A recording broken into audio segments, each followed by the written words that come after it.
This is Macro Analytics, delivering frank conversations on global macroeconomics and market analysis, outside the mainstream, featuring discussions and debates between Gordon T. Long, publisher and editor of GordonTLong.com, and his guests.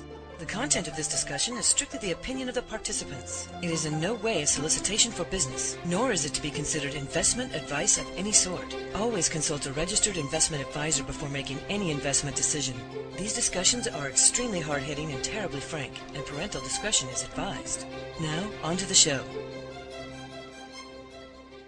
Good morning. It is Thursday, June 11th, 2015. I'm Gord Long at GordonTLong.com. A reminder before we begin, do not trade from any of these slides. They are commentary for educational and discussion purposes only. Always consult a professional financial advisor before making any investment decisions. The purpose of the audio slides is to talk about the areas that are not updated in your monthly analytics and technical analysis report. This is based on our annual cycle as outlined on this subscription page on our site. We intentionally keep the technical analysis charts to the subscribers' report so as not to confuse them with the drivers operating behind them. Drivers in the long term are primarily the fundamentals, in the intermediate term risk, and in the short term confidence and sentiment. This month I'd like to cover a range of topics listed here. Currency reserves, flows, and liquidity. We've talked about this before, but I think it's becoming even more critical. Extended risks in the equity and bond bubbles, mounting risks that I see in a number of areas in the credit markets, what I think the ignition point will be, and what is now beginning to concern me going forward. Last month I ended with what was worrying me then, and I like to pick up from where I left off. The worries I outlined were central bank foreign exchange reserves, high yield signals, and liquidity weakness. Liquidity as a concept is notoriously difficult to pin down. It has a reputation for being very much in evidence when not required, and then immediately disappearing without trace the moment you need it. The problem the bankers have is that the more liquidity central banks add, the less there is in the market. I know that is tough to make sense of, but let me explain. How could this be? The simple answer is that to add liquidity, the Fed was buying bonds from the primary dealers through its quantitative easing programs, thereby injecting cash into the bank's capital structure. Unfortunately, the U.S. banks were putting that cash on deposit with the Fed as excess reserves. By buying the bonds, the Fed removed high-quality bond collateral from the markets, which underpins the credit markets and, critically important, the $550 trillion swaps market. Though quantitative easing has stopped, it has resulted in effectively slowly choking the credit markets. Monetary tightening began with the end of quantitative easing 3. During 2013, the Fed printed $1 trillion and the S&P index rose 30%. During 2014, the Fed printed $450 billion and the S&P rose 11%. Since the 31st of October 2014, when quantitative easing 3 ended, the S&P has been basically flat. The actions by the banks and credit markets may have been unprecedented for asset markets, but they haven't had the required effect on many areas which connect Wall Street to Main Street. CapEx, that is capital expenditure, has not been growing as corporate top-line growth is flat at best. Jobs that can support a family are not growing as real disposable income falls. And very telling is money velocity, which has been in what can only be termed a free fall. I highlighted last month the global reserves declining to 11.6 trillion in March from a record 12 trillion in August 2014, halting a 5-fold increase that began in 2004, according to data compiled by Bloomberg. While the drop may be overstated because the strengthening dollar reduced the value of other reserve currencies such as the euro, it still underlines a shift after central banks, with most of them located in developing nations like China and Russia, added an average of $824 billion to reserves each year over the past decade. Beyond being emblematic of the dollar's apparent return to its role as the world's undisputed dominant currency, the drop in reserves has several potential implications for global markets. It could make it harder for emerging market countries to boost their money supply and shore up faltering economic growth. And we're going to see that a little later. It could add to declines in the euro, and it could dampen demand for U.S. Treasury bonds. Notice what happened the last time this occurred, which I've highlighted here in the red circles. When you drill down deeper, the problem can be seen to be more acute, as the rate of change in currency reserves is highly unusual. There will be consequences. Periods of falling reserves have historically coincided with increased fixed income volatility, as measured by a market stress indicator created by the ECB and based on fluctuations in the German 10-year bond. Bond markets jumped in both 2008 and 2011, the same times as the combined reserves of China, Saudi Arabia, Japan, and Switzerland were dipping. Recent outflows from Europe's bond market correlate with monthly declines in China's foreign exchange reserves, which have fallen to 3.7 trillion from a peak of over 4 trillion last June. Emerging markets exiting European debt could explain the recent move in bond yields despite underwhelming data and continued Greek drama. Expect volatility, but this time that volatility in a highly global, fragile market could be disastrous. The 13-week rate of change of Fed assets are now entering contraction, which is the point we warned about when quantitative easing ended. We said it would be the critical point for global asset markets. We're there. Unfortunately, what is looming under all this is what can best be described as a crumbling edifice. First of all, we have new regulatory rules which are slowly seizing up the liquidity in the $100 trillion bond market. First, new Basel III bank capital requirements make it too expensive for banks to hold certain inventories of securities on their books, specifically certain types of bonds. The Volcker rule under Dodd-Frank prohibited certain proprietary trading that was an important adjunct to customer market making and provided some profits to make the customer risks worthwhile. It's really stripped out the market maker function. Fed and Treasury bank examiners are looking critically at highly leveraged positions in repurchase agreements that are customarily used to finance bond inventories. The regulations are choking the bond market. Also, taken together, these regulatory changes meant that banks are no longer willing to step up and make two-way customer markets as dealers. Instead, they're acting as agents and trying to match buyers and sellers without taking any risk themselves, and that's critical. This is a much slower and more difficult process, and one that can break down completely in times of market distress. In addition, new automated trading algorithms, similar to the high-frequency trading techniques used in the stock markets, are now common in the bond markets. And remember, bond markets have never been really an exchange-traded asset. This could add to liquidity in normal times, but the liquidity could disappear instantly in times of market stress. Liquidity is really an illusion because it will not be there when you need it. The illusion has been quite dangerous to the extent that customers leverage their own positions in reliance on this illusion. If the customers all wanted to get out of positions at once, there would be no way to do it, and markets would go straight down. And there's no question bonds are, from a price standpoint, highly elevated. They have no choice. It's another element of regulatory capture. Another factor is the shortage of high-quality collateral for swap and for other derivative transactions. This was the flip side of money printing by the Fed. When the Fed prints money, they do it by purchasing bonds, as I said, in the market and crediting the seller with money that comes out of thin air. This puts money into the system, but it takes the bonds out of circulation. But banks need that bond to support collateralized transactions in the $550 trillion swaps market.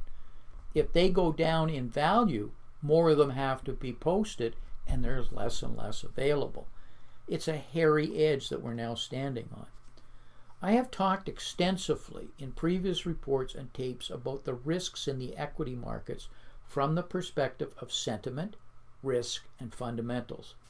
They have only gotten worse. We clearly have extended risk. However, equity markets can stay levitated and irrational for a lot longer than people can truly appreciate. One reason is that they trade on sentiment. It is only over the long term that fundamentals matter. As Warren Buffett is often quoted as saying, markets in the short term are a slot machine, but over the long term are a weighing machine. However, there is a different dynamic in the bond market. They need an immediate and ongoing real return. It's called yield. It is the only reason for their existence. It doesn't operate when real yields are negative. They are then called certificates of confiscation. They certainly don't make any sense when nominal rates are negative, which only occurs during, typically, financial crisis. Today we have over $5 trillion in sovereign bonds trading with negative nominal yields. What does that suggest to you? We have significantly extended risks in the bond market. Here are the facts. First, the real problem for the financial system is the bond bubble. In 2008, when the crisis hit, it was $80 trillion. It has since grown to over $100 trillion. Second, the derivative market that uses this bond bubble has collateral now valued at over $550 trillion. Three, many of the large multinational corporations, sovereign governments, and even municipalities have used derivatives to fake, and I'll use this word, fake earnings and definitely hide debt. No one knows to what degree this has been the case, but given that 20% of corporate CFOs have admitted to faking earnings in the past, it's likely a significant amount. Fourth, corporations today are more leveraged than they were in 2007. As Stanley Druckenmiller noted recently, in 2007 corporate bonds were $3.5 trillion. Today they are $7 trillion, amount equal to nearly 50% of the U.S. GDP. 5. The central banks are now all leveraged at levels greater than or equal to where Lehman Brothers was when it imploded. The Fed is leveraged at 78 to 1. The ECB is leveraged at over 26 to 1. Officially, I will personally believe it's significantly higher than even the Fed, but that's only an opinion. Lehman Brothers was leveraged when it collapsed at 30 to 1. And number 6, the central banks have no idea how to exit their strategies. Quantitative easing was an experiment. Fed minutes released from 2009 show Janet Yellen was worried about how to exit when the Fed's balance sheet was only $1.3 trillion. Today it's over $4.5 trillion. Now she won't even mention the problem. The degree of risky bonds in total now is much larger than what we saw before the 2008 financial crisis. Of course, you never hear that on the nightly news or on CNBS. PIK loans, Covenant Light, and other poorly secured and collateralized loans have once again become a problem, but even bigger. We have such a problem in the bond market that, as I said, we have $5 trillion of bonds trading with negative nominal yields. Institutions are paying more than they earn to have their funds invested in these bonds. Why? As Will Rogers quipped in the Great Depression about fear and protection, quote, it's about return of assets versus return on assets. What underpins risk-free bonds is higher risk credit within the consumer credit markets. The central bank policies have resulted in moral hazard and unintended consequences of historic proportion. As only one example, the government now owns over 60% of all household mortgages. Why should this be the case? Answer: central bank policy to stabilize the 2008 financial crisis. After 6 years, rates are still zero. What have we fixed but increasing mounting risk? I don't see what we fixed, and we certainly haven't approached what his Fed refers to as escape velocity. In the mortgage markets, we now have BDCs, or business development companies, dominating the subprime FDA government-backed space, while the larger banks are steadily and have steadily exited. Where do these BDCs get their money? And where is the liquidity? We have seen the same play before, only the names have changed. And I mean that quite literally. The game is the same, only the acronyms have changed, and I've showed this chart before. Auto and student loans are the new game since 2008. Government Motors, or shall I say Alley, and Sallie Mae have been the new credit conduits. Some things have changed. During the housing bubble, there was only subprime. In the auto loan business, they now differentiate between subprime and deep subprime, whatever that truly is, which sounds scary to me. During the run-up to the 2008 crisis, home loans, or HELOCs, acted as an ATM for excessive borrowing. Today we have cash-out auto loans, just in case you actually have equity in your car. So who is holding all these risky, poorly securitized debt? The unregulated, or at least minimally regulated, shadow banking system, same as in 2008. Remember, in the housing market bubble, the problem became falling house prices or the equity in the house. In the car loan business, you need to appreciate it's all about the residual or resale value after the lease.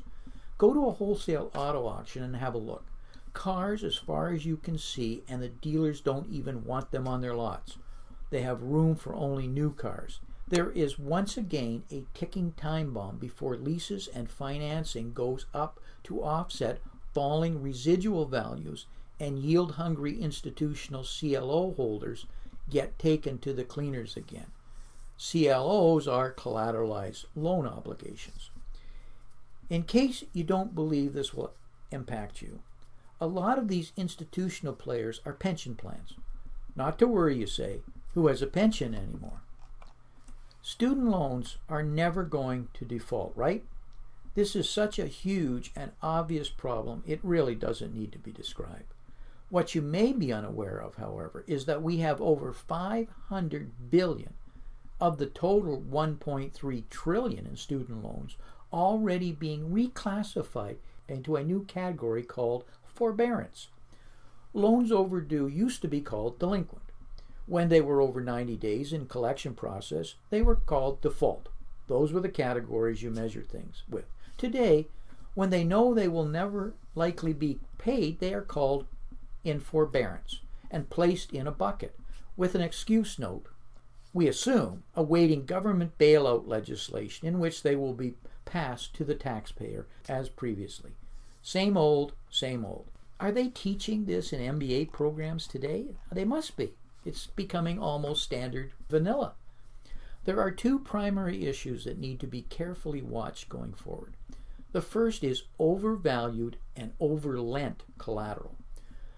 Through new concepts called rehypothecation and collateral transformations, the short-term lending of the shadow banking system now depends on the central bank's repo market.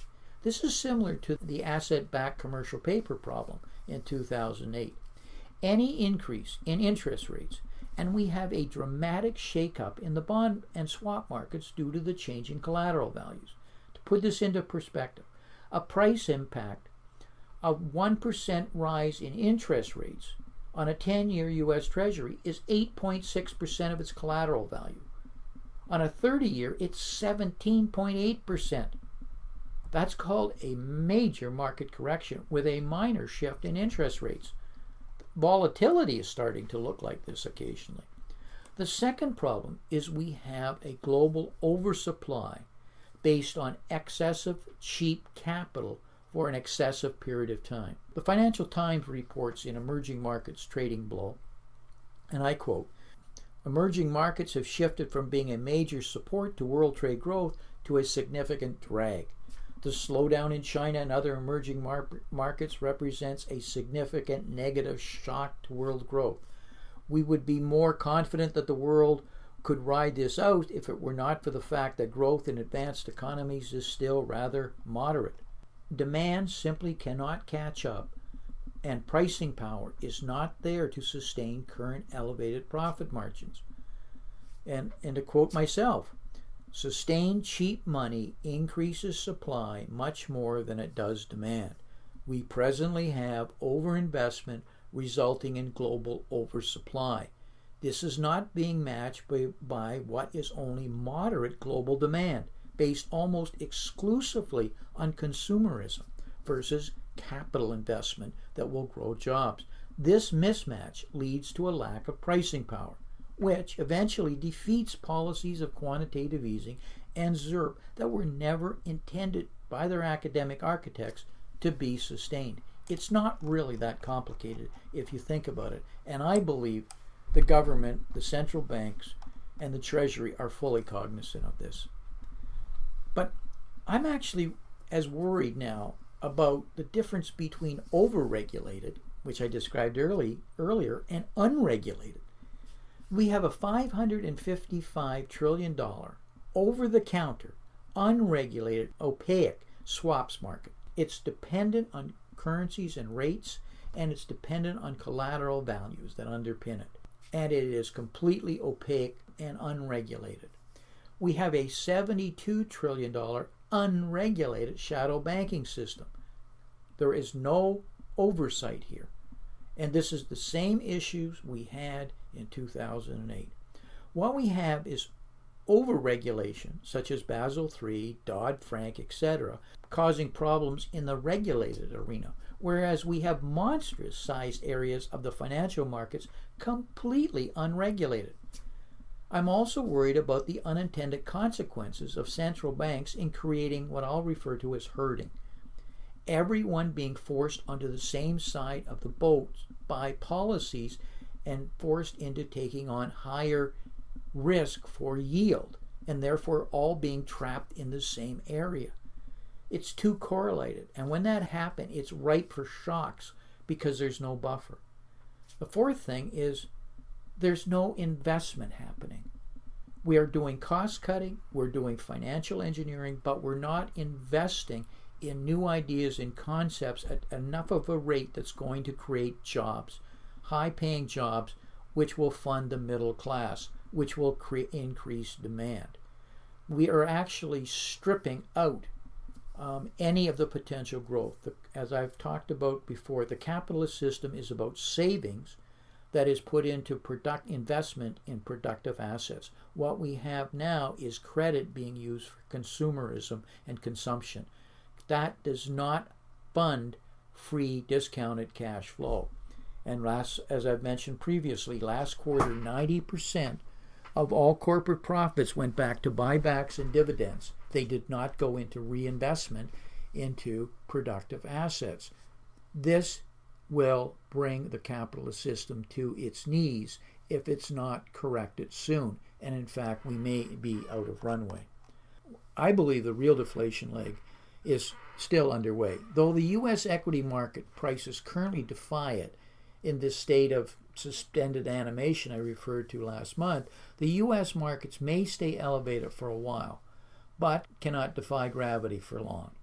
When the Fed is forced into quantitative easing 4, which it will, they won't call it that, I suspect, we can expect real elevated inflation and the strong possibility of eventually seeing hyperinflation. Never forget, though, hyperinflation is a currency event which explodes prices higher as confidence in the currency is lost.